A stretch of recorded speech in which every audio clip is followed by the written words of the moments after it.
कृपया एउटा यस्तो यस्तो आगो गजल दिनुस् हैन, त्यो दुनियाँलाई जलाओस्। धन्यवाद। तपाईको आग्रहलाई मैले एकदमै हार्दिकतापूर्ण तरिकाले ग्रहण गर्दै अब म गजल मार्फत जान चाहन्छु। धरती बदल्ने सपना देखे जस्तो तारा आसमानमा बसेर। यो धरती बदल्ने सपना देखे जस्तो तारा आसमानमा बसेर हामी देश बनाउने सपना देखिरहेछौँ मुगलानमा बसेर। हामी देश बनाउने सपना देखिरहेछौँ मुगलानमा बसेर। तिमीले पठाएको पानी जहाज सरकारलाई सम्झिन चाहन्छु। तिमीले पठाएको पानी जहाज बस्तीमा पुगेन अझै। तिमीले पठाएको पानी जहाज बस्तीमा पुगेन अझै। कमिलाहरू जीवन बिताइरहेछन् डुबानमा बसेर। कमिलाहरू जीवन बिताइरहेछन् डुबानमा बसेर। हामी देश बनाउने सपना देखिरहेछौँ मुगलानमा बसेर। हड्डी घोटेर जिन्दगी बनेन बरु तेल निस्कियो। हड्डी घोटेर यो जिन्दगी बनेन बरु तेल निस्कियो।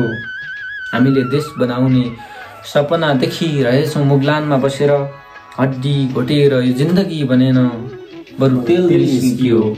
कसैले जिन्दगी बनाए जिन्दगीभर ध्यानमा बसे। हो त, कसैले जिन्दगी बनाए जिन्दगीभर ध्यानमा बसेर। तिम्रो दिलको हालत सहरभन्दा प्रदूषित रहेछ। काठमाडौँ भन्दा हो यो सहर।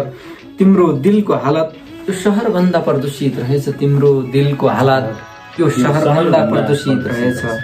आज पछुताउनु परेको छ हिजो अन्जानमा बसेर। आज पछुताउनु परेको छ हिजो अन्जानमा बसेर। धरती बदल्ने सपना देखे जस्तो तारा आसमानमा बसेर।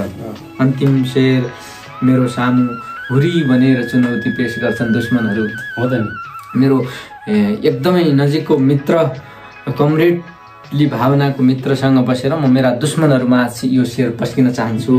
मेरो सामु हुरी बनेर चुनौती पेश गर्छन् दुश्मनहरू। मेरो सामु हुरी बनेर चुनौती पेश गर्छन् दुश्मनहरू।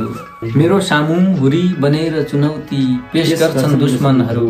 के थाहा यो सुनामीको जिन्दगी चल्छ तुफानमा बसेर। धरती बदल्ने सपना देखे जस्तो तारा आसमानमा बसेर हामी देश बनाउने सपना देखिरहेछौँ मुगलानमा बसेर। धन्यवाद।